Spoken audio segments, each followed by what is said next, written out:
Hey there, EB here on the 2026 inaugural Anything But Bland weekly update. I know it's Tuesday, but I just was so excited to talk about so many things that have happened since we last did the update prior to Christmas. I want to wish everybody a happy new year. 2026 is an even year. Usually I have better years, even years, than I do when it's odd year. Last year I had three surgeries and a couple other things that kind of made the year crappy. Um, Still blessed life, great family, great friends, have great supporters like you guys. So it's all good. I want everybody to have a healthy year, enjoy life, enjoy your job, enjoy your family, make some resolutions and keep them. One of my resolutions is to get my health back to a good stable place, lose some weight. I got up to 206 pounds. I like to be about 195. And so, believe it or not, last week when I was skiing in Colorado, I lost 8 pounds. I kind of redid my diet, got away from sugars and cutting out a lot of the dairy. And uh, I just want to get myself back to a spot where, I feel good, good weight, where I can carry it well. So, with that said, what has happened is amazing. Venezuela woke up Sunday morning to find out that the United States had extracted Nicolas Maduro, the head of Venezuela. He is a dictator, an extremely bad man who was under indictment since 2020 for drug trafficking and weapons charges. They picked him up and his wife at a military compound. Just an amazing execution by our military, our government, everybody involved. And I give a great applause to President Trump for being able to do it without losing any lives. We're really good at going in and bombing and taking over places, uh, extraditing people, getting people hostages freed. What we're not good at is the aftermath if we're going to take over a country. And what we have seen is inconsistent messaging being done that's going to hurt whatever the objectives are. Marco Rubio is sticking with a law enforcement objection that we uh, went in to get Maduro and bring him to justice in the United States for drug trafficking. And that's all we did. And we're allowed to use the military to do that. We don't have to notify Congress if we're using it for a law enforcement function. However, if we're going to go in and do regime change, if we're going to take out a world leader, there are certain laws and also obligations that we have at the United Nations that you just can't go do that. You can't go take out a world leader if you disagree with them. Now, Maduro is clearly illegitimate. He lost the election a year and a half ago. And there should have been another person who won the election who was the head of Venezuela. There's also an opposition leader who just won the Nobel Peace Prize. Now, she's not going to be put in place by the United States because Trump's pissed off that she won the Nobel Peace Prize and he did not. And he's also pissed off that she didn't give him the Nobel Peace Prize. So right now, Trump is going with the vice president, Gonzalez, to run the government, even though he's saying we are running the government. Just so everybody knows, Trump said this morning, we are running the country. Now, running the country is a big, tall task. We tried to do that in Iraq with Paul Bremer, de-Baathification at the time. After Iraq, when we went in and took out Saddam Hussein, it was a disaster. We're not good at running countries. We're also not imperialists. The problem is that Trump now is tasting blood. And now there's talk that they're going to go after Greenland, who is a ally of the United States. Denmark, which owns Greenland, is a strong ally of the United States. Stephen Miller, who is absolutely one of the darkest figures in the Trump government, said this morning that the United States can do whatever we want. We showed the world how good we are, and we're going to go after Cuba.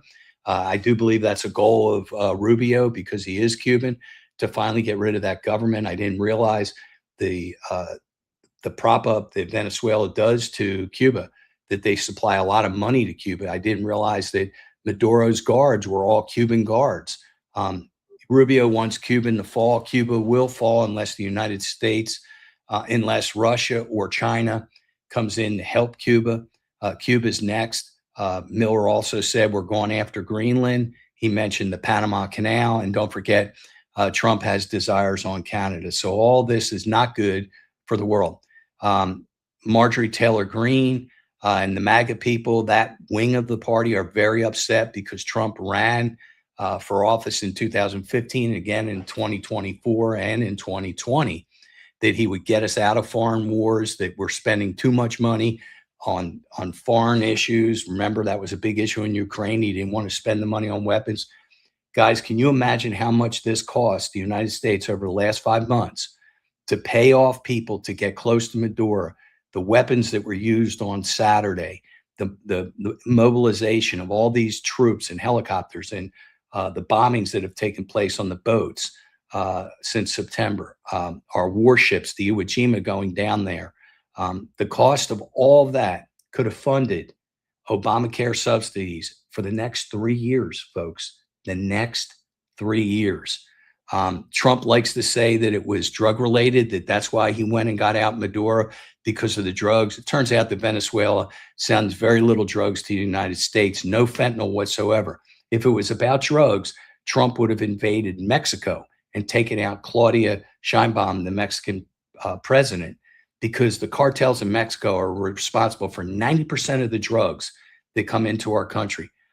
He wouldn't have let out the Honduras president and given him a pardon after that person was convicted and given 45 years in prison.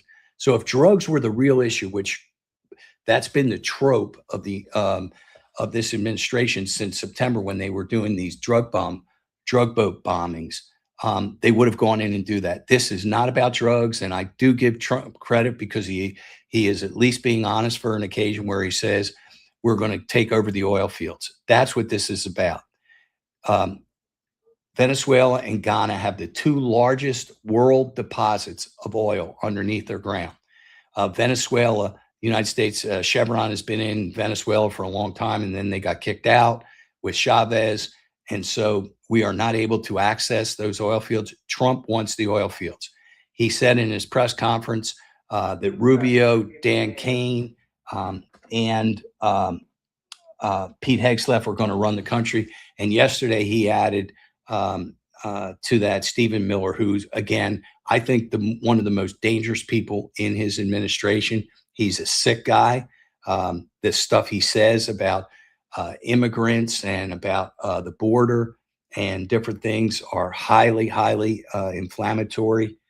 And so let's look at this whole Venezuela thing. How is it going to work out? How are we going to run the country? When Trump says this morning, we run the country, and they asked who's running the country, he said, me. Do we take over their monetary system? Do we take over their military? How do we get control of all the ports, their oil? Are the citizens going to buy into it? What this does is sends a signal to Putin as well as to Xi. Xi's going to invade Taiwan.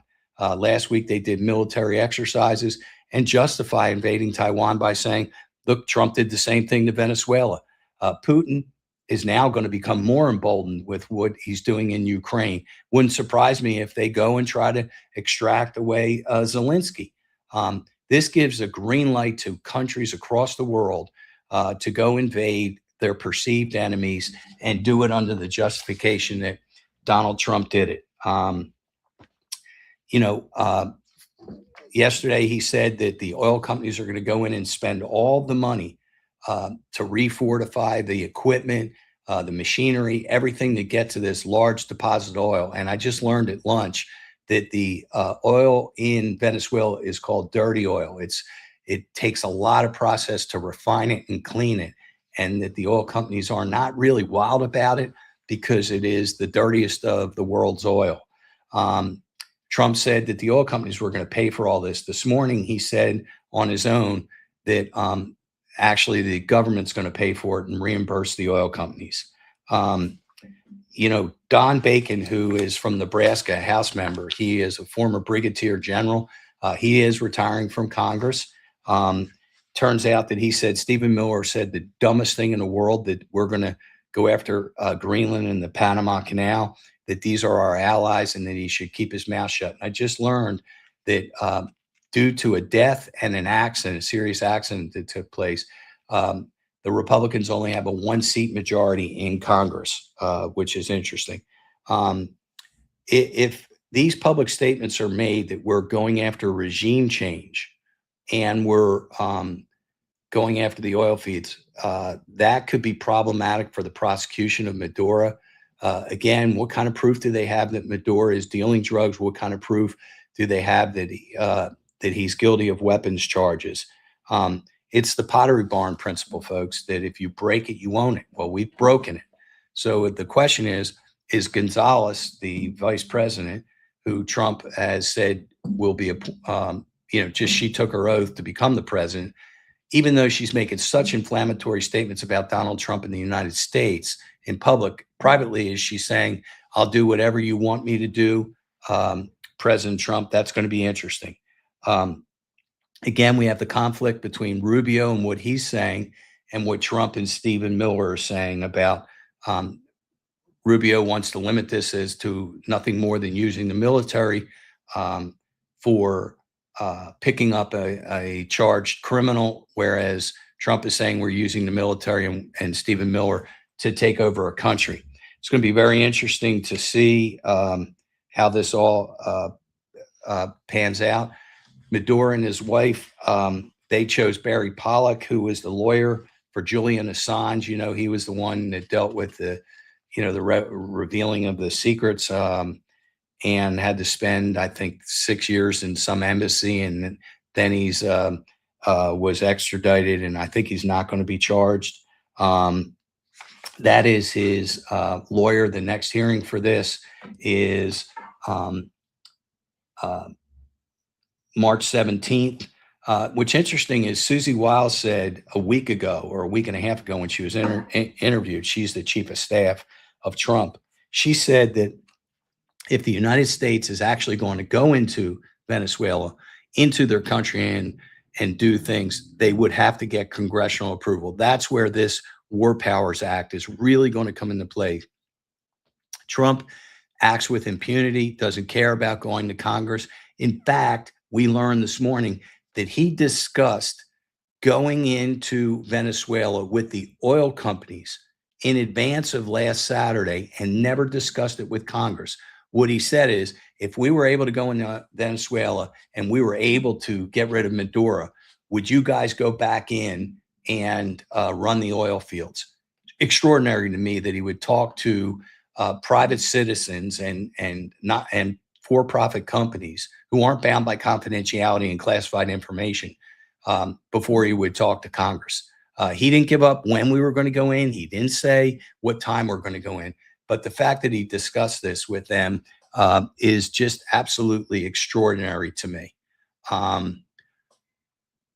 The other thing that I wanted to say is that, again, let's see what Russia and I know Russia made a strong statement that this was an illegal act. I'm interested in what China's going to say. The indictment doesn't give us the right to take over their country. I think it's going to be an issue that Congress is going to weigh in on. I think even the Republicans are. Marjorie Taylor Greene, I can't believe I'm saying this, is the voice of reason. She said that we should have used those dollars to improve the United States, improve the health care for the United States, improve affordability and living for many of the United States citizens. I'm telling you, folks, there's a strong wing of the MAGA party and the Republicans that did not want us doing these kind of things, going into other countries and spending our money. Look, it's extraordinary. The fact that we didn't have one person shot, we killed 40 people or more, is the most amazing thing. Our military is just that good. Again, if it was truly about drugs, we would be focusing on the Mexican cartels. The problem is when the facts don't match the rhetoric, the motive isn't public safety, it's something else. We also saw that Mamdani was sworn in as the mayor of New York, and the first thing he did was erase and void all of the executive orders that Mayor Adams did before since the day he was given his pardon. That's the day that Mandami used to say that he was a corrupt mayor. The problem was two of those executive orders dealt with anti-Semitism and protecting not only Jewish synagogues, but churches, mosques, and other religious things, but also defining what anti-Semitism was. The first very act he did was an act against Israel. Uh, One, there was a executive order that supported Israel in what happened on September 7th, 2023, and it was a slap in the face to Jews, and it shows the true colors of Mandami. He had a block party that was supposedly going to be really exciting for everybody when he was sworn in. His initial swearing in was in a closed subway station where Letitia James swore him in with his wife there and a few friends. And the next day he did it at the in front of the mayor's office with Bernie Sanders giving him the oath. The problem was there were no bathrooms. There were no food vendors. People were freezing and they couldn't go to the bathroom because once they got into the enclosure, they couldn't leave. Similar to what happens, I guess, on New Year's Eve. I learned that you can't get out once you go in and you take your position on the street. You can't even go to the bathroom. People wearing diapers. The tariffs could really start to sting in 2026. In addition to the fact that the Supreme Court is considering reversing the tariffs of President Trump, the tariffs themselves, 80% of the money that was charged for these tariffs was borne by the manufacturers or the businesses and not passed off to the consumer. I just read an article that said in 2026, it's going to be completely reversed. Businesses aren't going to absorb the tariffs. 80% of the tariffs are going to be absorbed by the customer, by us, and only 20% by the manufacturers and the business. The Swiss resort fire that killed 40 people and injured 150 on New Year's Eve was so sad. One, I never go into basements where there's only one exit out. Two, when you're lighting sparklers inside a building or anything that is fire that can lead to a fire, it is risky. And the sparklers evidently lit the ceiling on fire, and it was so sad. I've been to Switzerland, Zermatt. A lot of these European buildings aren't up to the fire codes that we have. And it was just really, really sad. I'm supposed to go to Italy next week and ski with my son and my brother and nephews. Going to be very careful where we eat. I'm going to start paying attention to, my surroundings more so than I've done in the past. Look, we're almost at the end of Trump's first year. He is the most consequential president that we have ever had in my lifetime, and I'm 64 years old, going to be 64. There have been radical changes to a lot of these organizations, aid organizations. One of the things I heard was, well, we go into Venezuela, now we're not going to have these USAID and other organizations that helped out when we were trying to rebuild Iraq or other countries. They've been eradicated with Elon Musk and Doge. I'm very scary that Trump is feeling emboldened. I know that he wants Greenland. I know that he wants the Panama Canal. I'm just afraid that we're going to have military presence, not only in Ukraine, not only in the Asian Peninsula, and not only in Germany, but now throughout South America. It's just going to be too much. And again, he ran on that we were going to make America great again. No question he's making America strong again and stronger, much stronger than it ever has been. Great, though, will be how history has to decide where we're putting our priorities. Some of the changes were rightfully made. Some of the situations that he's done have been the right thing. What he's done with the border is right, closing the border, making it stronger, going after criminals and deporting them. Absolutely. But I do not agree with picking up people that I've known for 20 years that have been friends of mine at restaurants that served me food in my clients' Mexican restaurants, No, I don't believe that is what is intended. The Democrats have a tough choice here. They can't just say we're going to put all the tape back on if they win and put the government back together again the way it was. I think Trump was right to make changes. We needed changes. They just need to make the right kind of changes. Don't put the government back together again.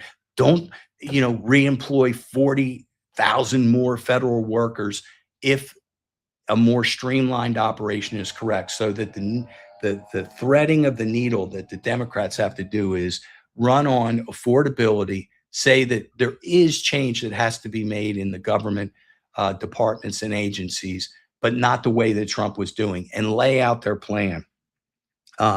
There's a new congressional bill that seeks to ban renaming any federal building, land, or other federal asset in the honor of a sitting president.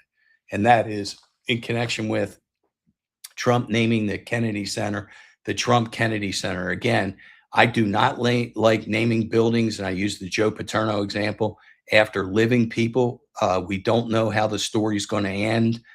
In this particular case, there's a congressional law that said that Trump can't do what he did by putting his name on the Kennedy building. Again, that's naming a building after someone had died, and it's a memorial to them.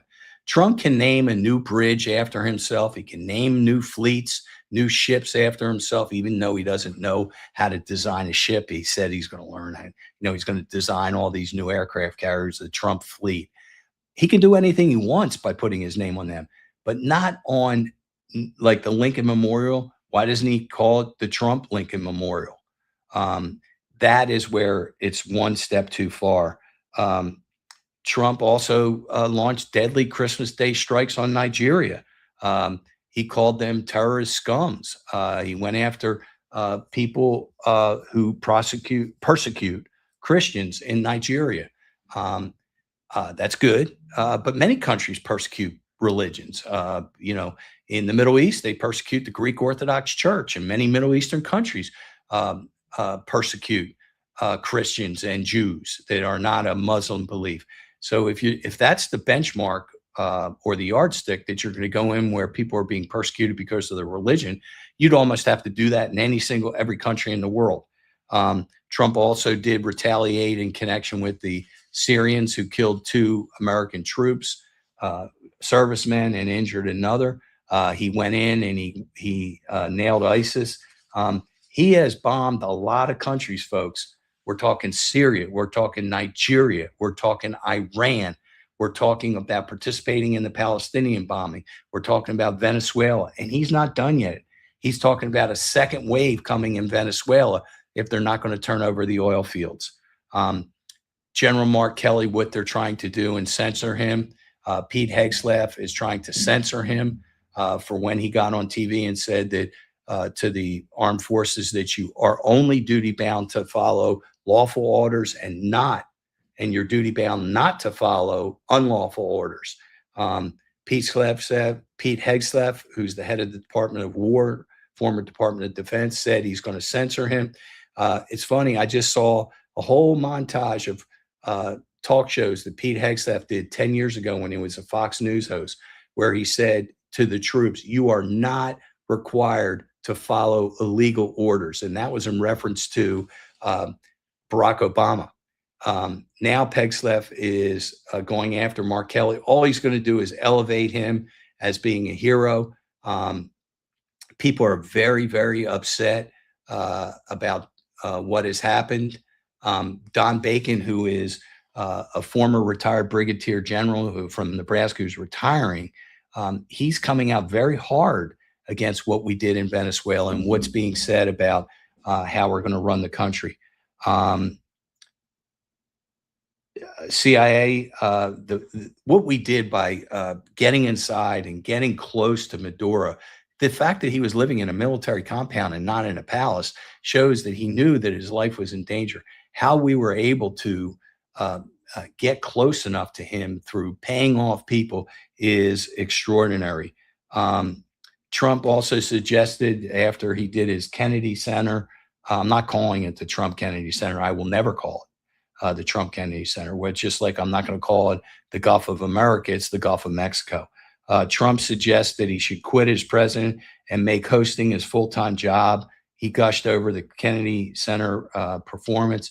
He's calling the new doctrine of fortifying the Southern Hemisphere the Donroe Doctrine instead of the Monroe Doctrine.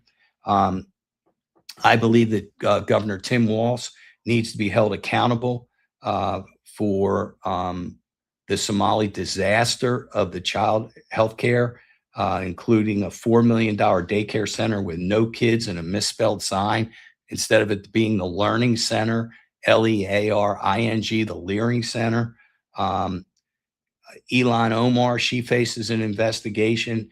There's an outrage over the massive wealth gains that she has accumulated over the last year. She used to have a net worth of less than $40,000. Now she's married to a guy who's benefiting in governmental programs. Her net worth is over $30 million. CNN, Harry Enston said that J.D. Vance is pulling off something historic. In the early polling for 2028, he's literally at 80%. So it looks like if Trump does support him, that J.D. Vance will be the next flag bearer of the Republican Party. Trump's messaging on Christmas Day was just extraordinary to me. He said, "Merry Christmas to all, including the radical left scum that is doing everything possible to destroy our country, but are failing badly." After launching into a laundry list of issues that he's repeatedly put on the Democrats. I'm going to say this, okay? What he said when Rob Reiner died was horrific, in my opinion. When he said that Rob Reiner had it coming to him and it was killed for his left-leaning beliefs. But after the Schlossberg girl was declared dead from cancer last week, a 36-year-old girl who wasn't in politics, that had 2 kids, and he went into a tirade about the Kennedys. There's something fundamentally off about this guy, that he has to make it about himself. Instead of, he could have been bigger and said, it's very sad that a 36-year-old woman dies with 2 kids. She did nothing except being born into the Kennedy family. She wasn't into politics. She has not made herself public. She died of, I believe it was ovarian cancer. She had stage 4 ovarian cancer, really a long, slow death of about 1.5 years of suffering. I'm telling you, if I was there and I heard him say it, I would pull him aside and say, "Sir, please don't do this. Please do not make it about yourself and say these kind of sick, vulgar things when some family is suffering." How he has to constantly make it about himself is truly extraordinary. You look at now, he's talking a lot about his health. He knows that people are concerned about his cognitive ability. He looked like he was falling asleep when General Kane was talking in the press conference Sunday morning after the Venezuela bombing. He was dotting off, falling asleep. He's now saying that he takes a large aspirin as opposed to a baby aspirin, and that's what's causing all the bruising, except he's got PVD and vascular disease in his feet and his ankles, which cause him to wear compression socks. He has big swollen ankles. That has nothing to do with aspirin. He's an older guy. He's 79 or 80 years old. He's going to turn in June. Look, he's extraordinary for an 80-year-old man to do what he does. But he is suffering from some health issues, and he's concerned about his cognitive appearance. So he's telling people that he's getting cognitive testing and doing different things. Well, now he's actually saying and revealing that he's had cognitive issues. The Trump administration will begin to garnish the pay of student loan borrowers in January this year.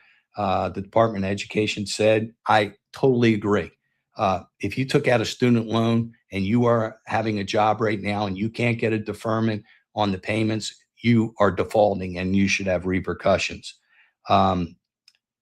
He is right that we no longer have open borders. We no longer have men and women's sports or weak law enforcement. He has done a good job in that. There was no Christmas Eve concert at the Kennedy Center. The group canceled after Trump tried to change the name. They've been doing the Christmas Eve show for 20 years. I totally agree that they should be sued. If they signed a contract, they can't back out. There's people who bought tickets for it. Now, if you don't want to enter into a contract to perform there in the future because he changed the name of the Kennedy Center, that's one thing. But once you sign a contract and you agree to come, the fact that he changed the name of it doesn't give you license to not honor your contractual obligations. A federal judge blocked the Trump's administration to reallocate federal homeland security funding away from states that refuse to cooperate with immigration enforcement. That's a good thing. He can't decide who he's going to give money to. He also decided that he's not going to give child welfare money, child care money to California, I believe, New York, and some other states because of what happened in Somalia. I'm not sure I agree with that. He also has been told by a federal court that you have to take the troops out of California, Portland, and Chicago, although he said he's going to start sending them to New Orleans.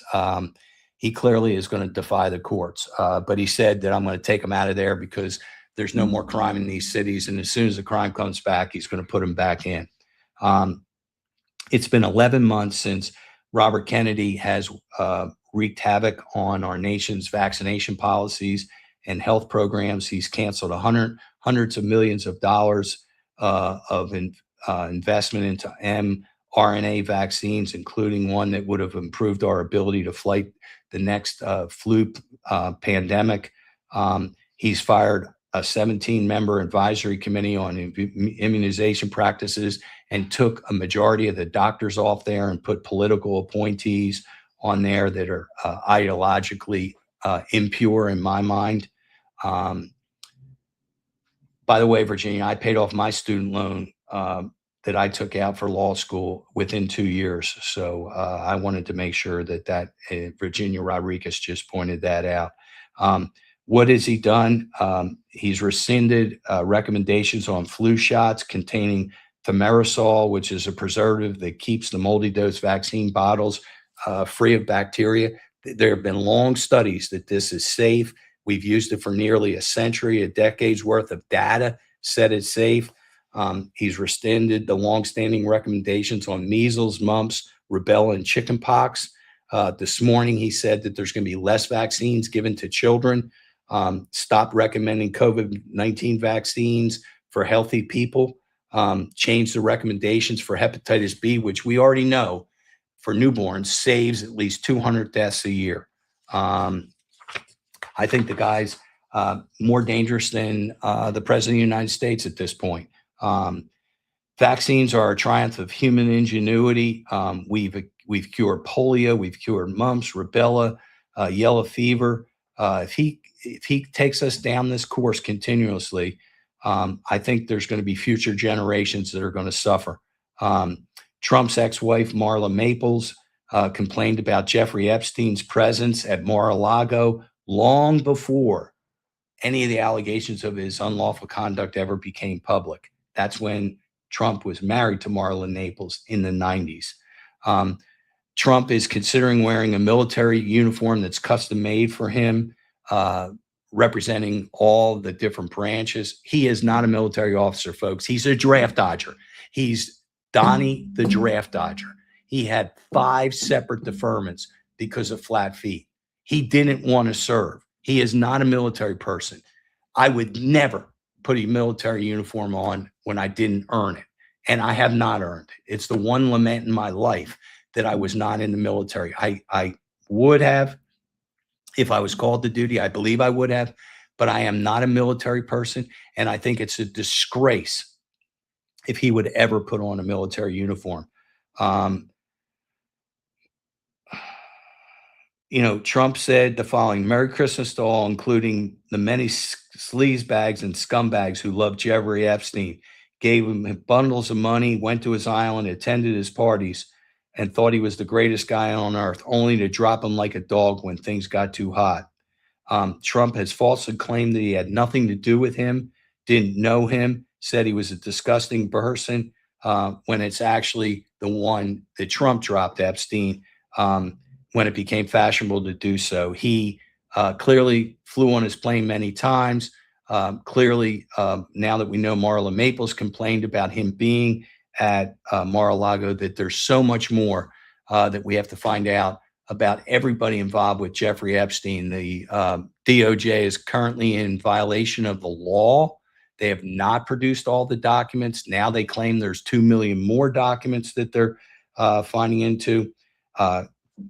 Director Kash Patel announced on Friday that the Bureau has finalized plans to permanently close the J. Edgar Hoover Federal Building, ending years of its occupancy over the deterioration.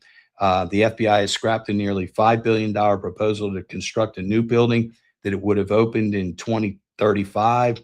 Instead, they're going to relocate most of their headquarters to the existing Ronald Reagan building. There's no question the economic momentum is building under President Trump, and translating those gains into political advantage is what he's trying to do. But it's going to require sharper messaging. The gross domestic product is growing. Unfortunately, unemployment is growing a little bit, but inflation is not as large as we thought. There's no question that the stock market is absolutely on fire. Kristi Noem said that she is facing accusations of blatant corruption, and the Congress is looking into it. There's reports that indicate that there was a $220 million advertising campaign that went through a newly established company linked to individuals that are close to Kristi Noem. Reports indicate that a significant portion of the money was channeled through a Delaware limited liability company formed just days prior to receiving the contract. This company, called Safe America Media, quickly became the means for a large ad purchase that critics argue should have undergone standard governmental scrutiny under contracting principles, that an RFP, a register for a proposal, should have been sent out to it. Why bigger isn't better for Trump's golden fleet of battleships. Ukraine is being successful because it's nimble. I think if we took that money that he wants to put $800 trillion in new 34 battleships that'll take 30, 40 years to build, we should build smaller, more nimble ships, more drones. If you watch Ukraine, the way it's able to handle Russia, it's smaller, different weaponry that's doing it, the drones that are doing it. A big battleship that's 800, 900 feet long is going to be a wild target in the middle of the ocean. $15 billion would buy a whole lot of smaller, uncrewed, nimble vehicles. The Jack Smith deposition is extraordinary. Jack Smith was a former prosecutor who was prosecuting the January 6th case in Washington, D.C. against President Trump, as well as a document case in Florida of the classified documents. He was finally deposed before Congress. He wanted it to be public. It was not. They released his deposition and video. Guess what? On New Year's Eve. Okay, on a day that nobody would be looking at the news. Well, people are starting to get into that deposition, and he laid out lock, stock, and smoke and barrel the evidence that he had, and said that January 6th could not have happened without President Trump. Absolutely had his fingerprints all over it, had statements left and right where Trump has said he lost the election, acknowledged it privately. He had statements from others. And remember, was going to use not people that were not close to Trump. He's using as witnesses people that were in Trump's inner circle who testified under oath that Trump said that he was going to try and take the election away by getting the votes that he needed in states that he lost. Also, the classified documents case had ample evidence that he said beyond a reasonable doubt, he used those words, that Trump was obstructing justice, lying through his lawyers about documents that were being produced.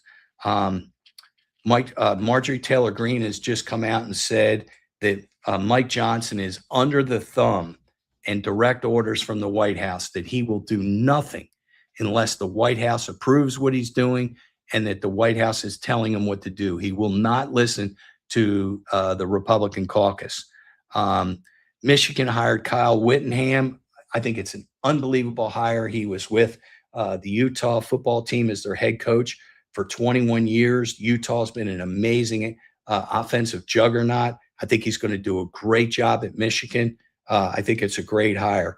Nick Harbor, Dylan Stewart, and Lenore Sellers are staying at South Carolina. I think it's a great development. I'm really excited about South Carolina football next year.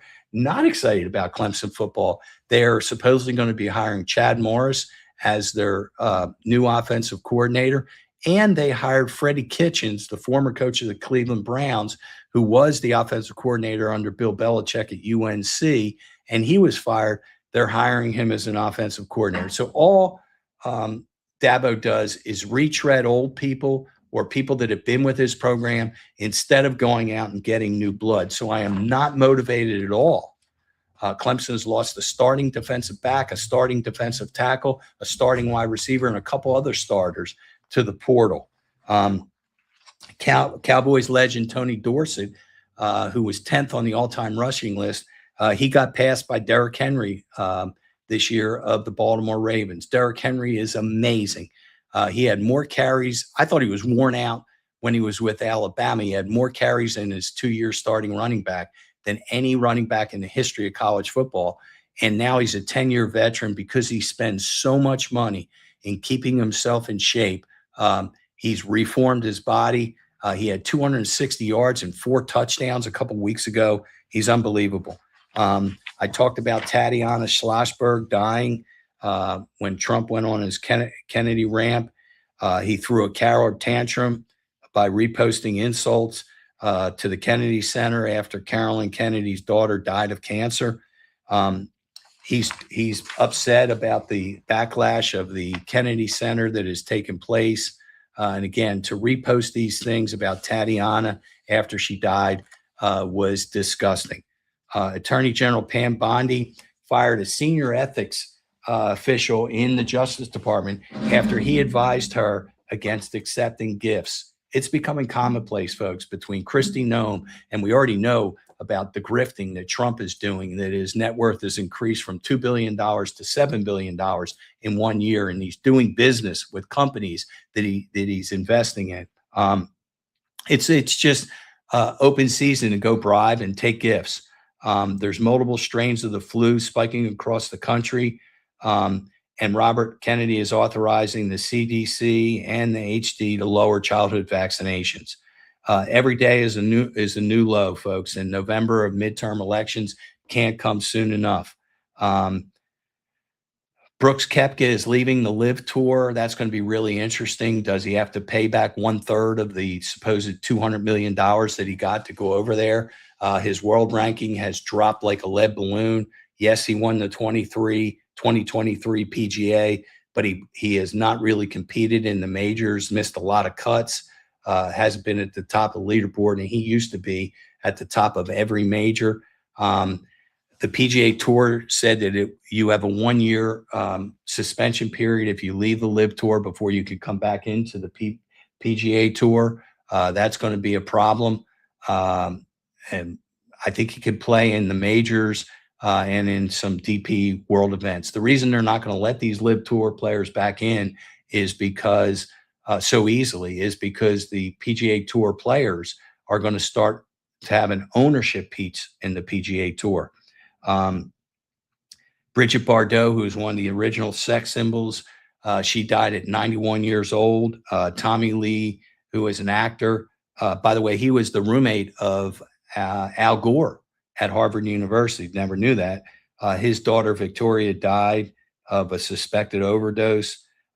Taylor Swift just continues to absolutely amaze me. She opened her heart and her purse strings.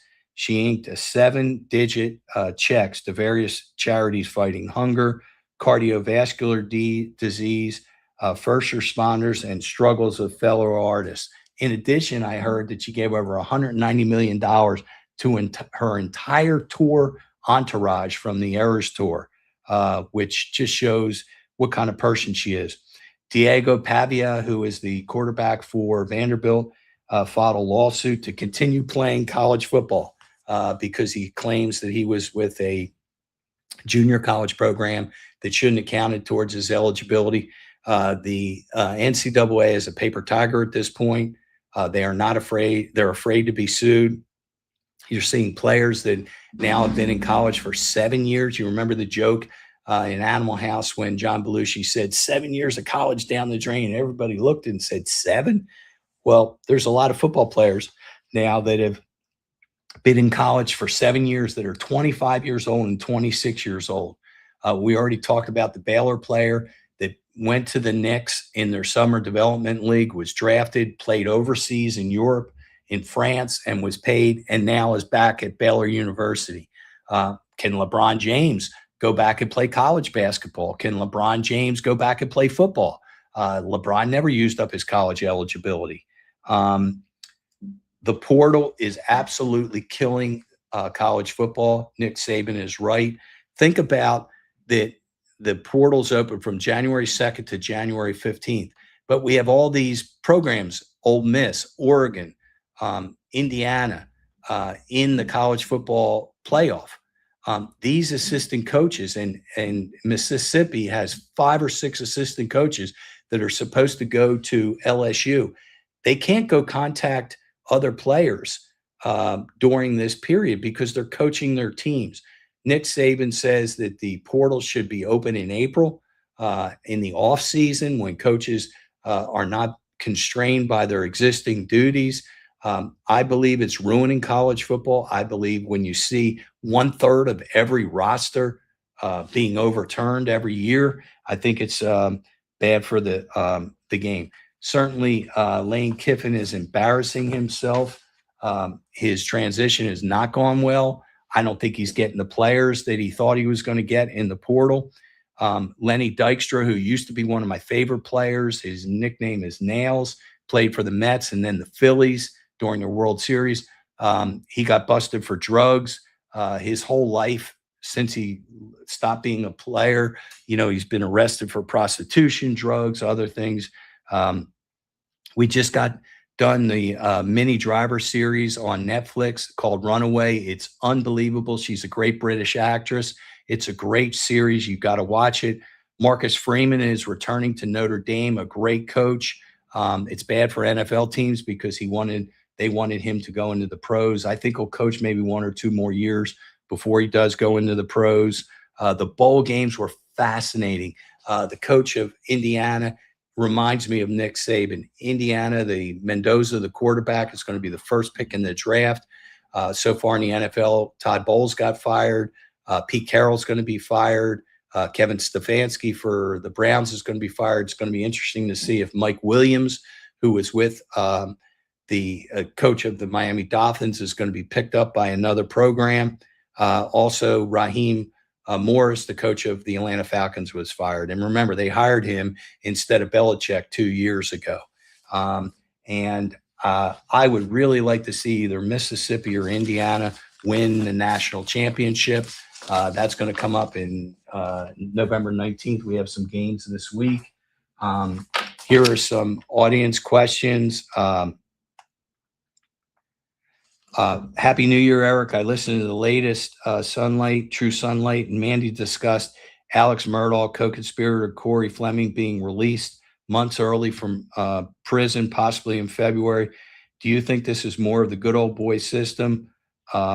No, I don't. But if you get certain counseling and go to certain therapies even in federal prison where there's not as much good time behavior and no parole, you do get your time cut off. But don't forget, he is going to have to serve his state sentence when he gets out.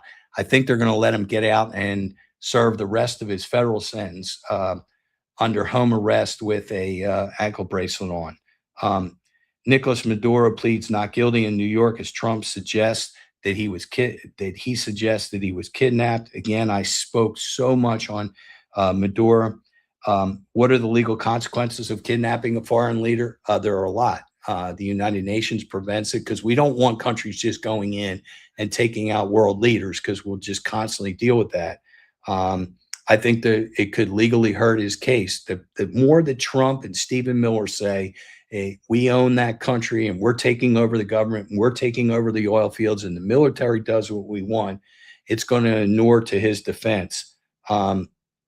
I think you can go take somebody that is under indictment through the use of our military in our court system and bring them back to the United States. You do not have to get extradition consent from that country. However, if you're going to take out a world leader or take out a leader, and it's not totally law enforcement related, you would have to get permission from that country. Does the United States criminal justice system have jurisdiction? I believe they do. Does asserting the rule of law end corruption, or does bypassing legal processes weaken it? I think if we bypass legal process, it weakens it, and it doesn't end corruption. There is more than 2,000 cases of measles reported in the United States, and South Carolina is at the top of the list. Thank you, Robert Kennedy. I have no idea what Kennedy is thinking.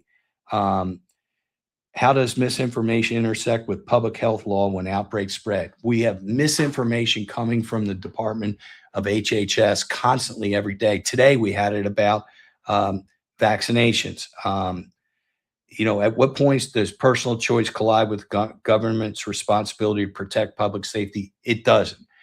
Government's right to protect public safety always trumps personal choice. And if you want to go into schools, you better be vaccinated. You want to go into the military, you're going to have to be vaccinated. You sure can live on your property all you want and not be vaccinated. But once you go into the system, you have to comply with the federal rules. Trump says U.S. will come to rescue if Iran kills peaceful protesters. Again, entangling themselves into foreign governance issues. This is against what MAGA stood for. This is the United States being proactive and active in world affairs. Sounds like he's a Democrat almost doing something like that. Ayatollah Khamenei has made plans that he's going to go to Russia if the heat gets too strong on him, the same way that Assad did.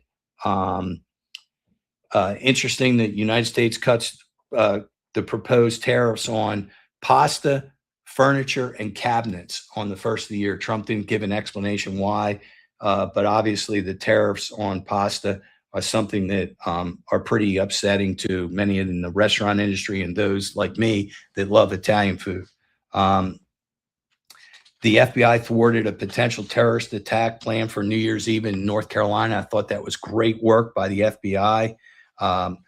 They're doing a great job. Nancy Pelosi predicted that Democrats will win back the House in 2026. I don't think that's a big stretch. I think that they will, as long as they continue down the path that they are in talking about affordability. Trump himself, though, is going to do something to interfere with those elections. Believe me, folks, if it looks like the Republicans are going to lose. There's a search underway after a dentist killed his wife and 2 children in their house. So that is it for this week's weekly update. I told you I had a lot to cover, 53 minutes worth. Again, we're going to talk a lot about Venezuela in the weeks to come.